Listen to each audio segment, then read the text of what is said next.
কালাজ্বরের হদিশ মেলায় উত্তেজনা বাঁকুড়ায়।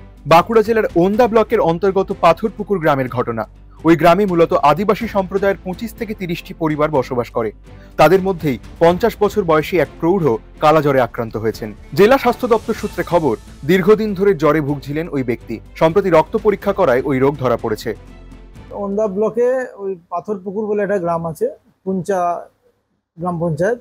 তো ওইখানে একজন পেশেন্ট পাওয়া গেছে, কালাজ্বর পজিটিভ হয়েছে। মানে এর আগে ছিল না, বাঁকুড়া জেলায় কালাজ্বরের কোনো পেশেন্ট ছিল না, কেস ছিল না অ্যাকচুয়ালি। এই প্রথম কেস এটা।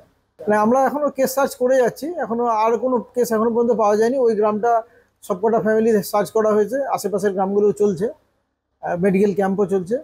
কোনো ফিভার কেস থাকলে বা ক্রনিক কিছু ফিভার থাকলে ওগুলো টেস্ট করে, মানে ক্লিনিক্যাল এক্সামিনেশন করে দেখা হচ্ছে। কিছু কিছু টেস্টও করা হচ্ছে, কয়েকজনের টেস্টও করেছি, কালাজ্বর টেস্ট। কিন্তু মানে RK-39 টেস্ট বলে ওটাকে, এখনো পর্যন্ত পাওয়া যায়নি আর কারো।